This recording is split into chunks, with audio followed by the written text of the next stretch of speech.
জানো, তোমার মতো বউ পেয়ে সত্যি আমি ধন্য। ধন্য তো হবাই, না চাইতেই সবকিছু হাতের কাছে পেয়ে যাও। প্রতিটা দোয়ায় শুধু বলবো পরের জন্মেও জানি তোমাকে বউ হিসেবে পাই। পাপও চাই, দোয়াও চাই, প্রয়োজন হলে কুমারী থাকবো, তবু তোকে বিয়ে করব না।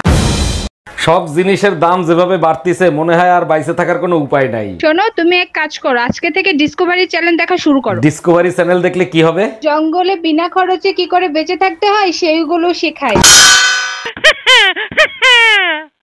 এই, তোমার উপর রাগ হয়ে হুজুর নাকি মসজিদ ছেড়ে চলে যাচ্ছে, কি করছো তুমি? হুজুর বয়ান দেছে, আইসো একা যাইবা একা, কেউ সাথে থাকবে না। ঠিকই তো বলছে, হুজুর রাগ হয়ে চলে যাচ্ছে কেন সেইটা বলো। আমি শুধু বললাম হুজুর, 2 জন ছাড়া কেউ আসে না আর 4 জন ছাড়া কেউ যায় না।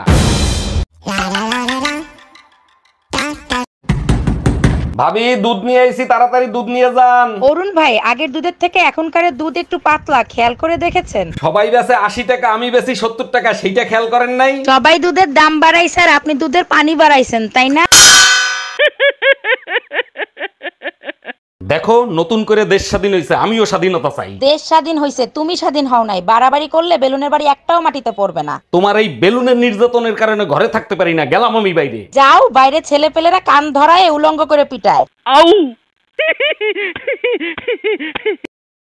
আচ্ছা, তোর জন্ম কত সালে? 1995 সালে। তাহলে বয়স হলো কত? 20 বছর। আর তোর? আমারও 1995 সালে, কিন্তু আমার বয়স 27 বছর। ওটা তোর প্রবলেম, আমার না। এই বেটার সাথে সংসার কইরা না পাইলাম শান্তি, না পাইলাম ভালোবাসা। কি বলো এইগুলা? আমি আমার নিজের থেকেও তোমাকে বেশি ভালোবাসি। তা কতটা ভালোবাসো শুনি? এতটাই ভালোবাসি যে তোমার জন্য জীবনও দিয়ে দিতে পারি। মরতে হবে না, পারলে আমাকে সারা জীবন সহ্য করে দেখাও। জীবনে সব সময় একটা কথা মনে রাখবেন বন্ধুরা, নিজের বইয়ের সামনে পরের বইয়ের প্রশংসা করা যা, পেট্রোল পাম্পে বিড়ি সিগারেট খাওয়াও তা। তো সতর্ক থাকবেন, সাবধানে থাকবেন।